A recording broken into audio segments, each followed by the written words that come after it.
Street is that they're looking to target Caitlin Clark. We got some tweets to go over, but what's first is we got a bit of negotiations for the WNBA actually signing to this Saudi back. This is truly shocking news. The Saudi-backed league has made its first major move, and it could spell disaster for the WNBA as we know it. With unlimited funding, no salary cap, no budget constraints, they're targeting the biggest stars in women's basketball. What's even more surprising is how the WNBA may have inadvertently helped them. By the end of this video, you'll see why Caitlin Clark could soon be offered a deal that makes her Nike contract look tiny. But first, let me share what just broke the internet yesterday. We're going to talk about this story right here because this story caught national attention. Then we're going to get into this whole connection between Caitlin Clark. Now, it goes on to say, with CBA talks, Simran Aguma-Mike signs a new Project B deal. Man, former WNBA MVP, sorry, Shanae's her sister, Anika Aguma-Mike has signed a contract with Project B, the first player who is known to have joined the latest professional women's basketball league ahead of the 2026 season. Did you catch that? A former MVP just signed with Project B, the Saudi league, while the WNBA is still negotiating their collective bargaining agreement. It's like your top players jumping ship while you're discussing their raises. The timing couldn't be worse. What makes this even more explosive is that the salaries are completely undisclosed. No transparency, just rumors of enormous, life-changing money. When Saudi money's involved, anything is possible. The real story lies in what little information is available, and it's enough to shake up women's basketball forever. Let's take a closer look at what these details actually reveal. Aguma-Mike, like other players in this league, will get undisclosed. Guys, the money is undisclosed. And an equity stake in the league. Project B officials have said the 66 players who they want for the league, the format calls for 6 teams for 11 women each, will receive larger salaries than those currently of the WNBA. And my guess will be, they're giving them $1 million. See, when your majesties, yes, your majesties, get involved, he has unlimited funds. Here's what's really happening, and it's fascinating. Project B plans to sign 66 players across 16 teams with 11 women per team. Every one of them will earn more than the WNBA's maximum salary. But the real game changer is that they're not just offering money, they're offering equity stakes in the league itself. That's ownership, long-term wealth, and influence. The WNBA can't compete with that, especially while they're still debating revenue sharing. Meanwhile, the Saudis are handing out actual ownership pieces, which completely changes the negotiation dynamics. It's a game changer that could reshape women's basketball forever. Now, let's see how the money talks actually played out. The salary to blow this thing up. Ding, ding, ding, ding, ding. John the Liquidator is available for interview. Hey, I'm available, your majesties. If you need me for anything, I ain't lying. If you need me to make 100 videos a day about Project B, I am here at your disposal, your majesty. Just cut the check.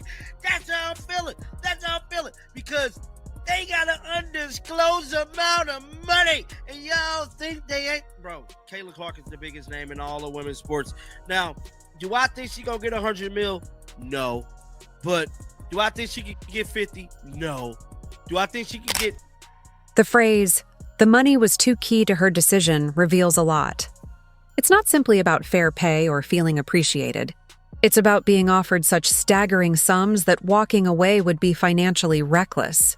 The Saudis have done this before, signing golf stars with deals worth hundreds of millions, and Cristiano Ronaldo's contract being comparable to a small country's GDP. They don't negotiate. They overwhelm with their offers. What many haven't yet realized is that the league operates from November to April, overlapping with the WNBA's off-season, so players could potentially participate in both. But the real question is, what happens when the Saudi league demands exclusivity? What if they keep increasing the zeros, forcing players to choose between the two? That's when everything could change, and the entire women's basketball landscape might be on the verge of a major upheaval. Champion around this. We need to blow this up. We need to blow this up. April to November. This is going to be the biggest thing. Smoking. They cutting the checks, bruh. Now, that would not interfere with the WNBA season, but it's going to put the WNBA out of business. And to me, I think it might, man, they're not going to have an off season probably, guys, because the WNBA started in May. Now, if your team don't make it to the playoffs, then, you'll have a little off season. I think it might conflict with players being able to recover and stuff like that. Now we're approaching the nuclear option. Project B could potentially end the WNBA with just one move, signing Caitlin Clark with an exclusivity clause. And before you dismiss that as impossible, let me share the numbers being discussed. This is a league where exhibition games paid $6 million, signing bonuses reach $400 million, and there's no cap because the funding comes from sovereign wealth, government money from one of the world's wealthiest nations. The real question isn't whether they'll offer Caitlin money.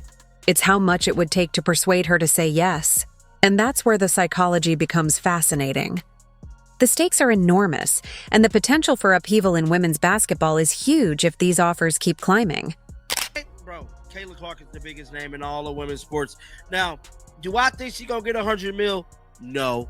But do I think she can get 50? No. Do I think she can get 10 to 20? Yes. Oh, hell yes. They gonna get, because we gotta realize this. When it comes to Caitlin, her stock kind of went down a little bit. We all could agree on that. Hell, if you can't see Caitlin Clark's stock that went down, you lying to yourself. Now, had this been last year or the year before, do I believe Caitlin would got upwards 50 to 100 million? Yes. She definitely would have got 50 to 100 million. Right now, about 10, 20. Notice how he's analyzing her market value. That's crucial. Caitlin's star power has shifted somewhat. The hype from her college days has cooled, with rookie season drama, physicality controversies, and media fatigue impacting her negotiating leverage. But here's the twist nobody's considering. That might actually make her more inclined to accept a Saudi deal. When her value dips in one market, she seeks validation elsewhere. And the Saudis aren't investing based solely on current performance. They're buying her global recognition and marketing potential. Caitlin Clark remains the most recognizable name in women's basketball worldwide. That intangible value surpasses mere stats. So when people say she won't reach $100 million, they're thinking like the WNBA, focused on performance metrics. The Saudis, however, see the bigger picture, valuing her brand and international appeal far beyond traditional measures. With probably some interest or some finagle, later on. But we're going to get into Caitlin later. We got to talk about this. It says, why the financial specifics haven't been disclosed of the Pacific money amount, but the more lucrative compensation comes in an important moment for women's professional basketball, as the interest in the sport has soared in recent years. The WNBA and players' unions are locked in intense negotiation. Now, we do know that they received a 30-day extension from Kathy over the collective bargaining agreement, and much despite centered on salary and revenue sharing. Now, in an interview with the Associated Press, the 35-year-old Aguma Mike said that the compensation package was the key to her signing. Guys, she said the money was the key. I bet you they gave her. The realistic figure is around $10 to $20 million. But let's examine why that number is actually devastating for the WNBA. Their current maximum salary is roughly $240,000. Project B could be offering Caitlin Clark around 80 times that amount. That kind of gap is impossible to compete with. Negotiating, offering equity, exposure, or legacy can't close it. What makes this even more complicated is that the WNBA is currently embroiled in CBA negotiations, struggling to agree on revenue sharing. Meanwhile, Project B is actively signing lucrative contracts, backed by a government with a GDP over $1 trillion. The contrast is stark. One league fights over a small slice of limited revenue, while the other has limitless financial backing. This isn't just competition. It's a hostile takeover disguised as a league launch. Gonna give her the bag up front. Hey, you know what? Bro, y'all ain't see Lil Wayne when he said that, bro, he had trouble at the airport, and Your Majesty said, "You know what? I am sorry. This is ridiculous. What color Lamborghini do you like? Red, blue, or black?" Lil Wayne said, "I want the black one." And that's probably what she said. He probably said, "You know what, Sinead? Why, don't negotiate with them. Come on over here. How much do you need? 10 or 5 million or 1 million? I'll take the 10. I'm telling you, dog, that's how this thing is going, man. Now, the Project B plans to play an inaugural season through April 2000. And guys, it's going from November to April. My goodness, during the off season. Guys, this is big news. Bro, I believe this is just my... Did you notice the timeline? The inaugural season runs from November through April 2026, just 8 months away. They aren't taking their time. They're launching at full speed. The fact that it doesn't conflict with the WNBA season is a deliberate strategy. They're not forcing players to choose immediately. Instead, they're offering supplemental income to get players comfortable and dependent on Saudi money. Once the league is established and thriving, they'll introduce exclusivity clauses and demand full commitment. By then, players will already be hooked on checks that far surpass their WNBA salaries. The WNBA becomes a side gig, while Project B's league takes center stage. That's how you quietly dismantle a league without firing a shot. Instead, Project B could officially end the WNBA with one move. Sign Kayla Clark and put exclusivity on her contract. Oh my God. I'm fascinated by the question of how much the Saudis would offer her. By example, Canelo Alvarez signed a $400 million deal. I told y'all, when it comes to Your Majesties, they have no budget. What do you say? Center just made $6 million for simply playing 3 exhibition games. John Raheem's Live Golf signing bonus was $400 to $600 million. Oh, come on. There's more example, and could be clear. All of the above feature. I'm telling you right now, man. This is significant because I'm not even trying to pronounce his name. Has already been reported to involve with Project B. And in addition, Shaq let it slip in the panel discussion that he and Turkey are working. This is where the conspiracy gets serious. Shaq is involved, along with Turkish investors and Saudi royalty. These aren't just basketball insiders trying to start a league. They're global power players leveraging basketball as a strategic tool. When you have that level of wealth and influence, the usual rules don't apply. There's no salary cap because financial constraints are irrelevant, and revenue isn't dependent on ticket sales or TV deals. This is sports watching with unlimited resources, designed to manipulate the game at the highest level. The focus isn't just on any players. It's on those who can drive international recognition and media buzz. Caitlin Clark is the ultimate target, as she offers American media attention, appeals to young fans, and has mainstream crossover potential. Signing her would instantly legitimize the operation, transforming it into a global powerhouse overnight, with the league serving as a vehicle for influence and control. My point is that I suspect the pockets of Project B are quite endless. What have I told y'all? Endless. There is no safety on this clock, baby. They is about to open the bank. Hell, bro, they could take. Bro, they so rich. They could damn near start an NFL league. The Saudis got the bag. I don't know why it's so hard for y'all. Think Caitlin Clark ain't finna do this? You're tripping. You're tripping. Somebody said, check my timeline, brother. I called it first. Clark is getting $1 billion from the U. I wouldn't say $1 billion, but hell, you never. Endless resources aren't just hype, they're reality. The Saudi Public Investment Fund manages over $900 billion in assets. They've invested in live golf, are entering Formula One, and own multiple European soccer clubs. Basketball is simply the next target.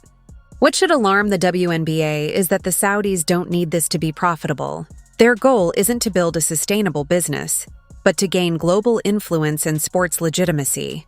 Losing money for years doesn't matter when it's part of a broader geopolitical strategy. The WNBA, however, must be profitable to survive, or it will fail. Project B, on the other hand, can sustain losses indefinitely while still achieving its deeper objectives. This creates an impossible battle, an unwinnable fight for the league's future. Now, had this been last year or the year before, do I believe Caitlin would got upwards 50 to 100 million? Yes. She definitely would have got 50 to 100 million. Right now, about 10 to 20, Let's focus on what this means for Caitlin, as the numbers being discussed are mind-blowing. Some are talking about $1 billion, which seems crazy, but 50 million isn't out of the realm of possibility when considering past deals. Cristiano Ronaldo's Saudi contract was worth over $200 million annually. Caitlin isn't Ronaldo in global reach, but she's the biggest star in women's basketball and American. That's the key market they want to tap into. A $50 million contract over 3 years, including equity stakes and marketing opportunities, isn't just feasible. It's likely if they're serious about making an impact. The best part? She wouldn't have to give up her WNBA career right away. She could play in both leagues, doubling her earnings, and then later choose which one to commit to full-time. You're tripping. Somebody said, check my timeline, brother. I called it first. Clark is getting $1 billion from the U. I wouldn't say $1 billion, but hell, you never know. You never know, bro. This thing is getting spooky. Endless Pockets, get down in the comment section. That's exactly the challenge the WNBA faces now. They're not just competing with another league. They're up against a sovereign wealth fund that sees basketball as a strategic asset, not a profit-driven business. The psychological warfare is intense. Each day, the WNBA delays their collective bargaining agreement negotiations. Project B becomes more enticing. Every time a player raises concerns about salaries or travel conditions, Project B responds by sending a scout with a blank check.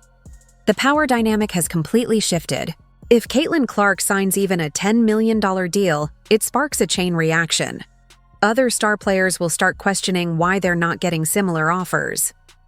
The league doesn't just risk losing one player, it risks losing the entire psychological edge in future negotiations.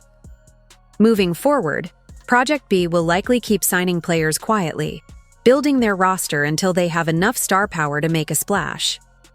Then, they'll launch a major marketing campaign with their full roster, dominating the sports media cycle.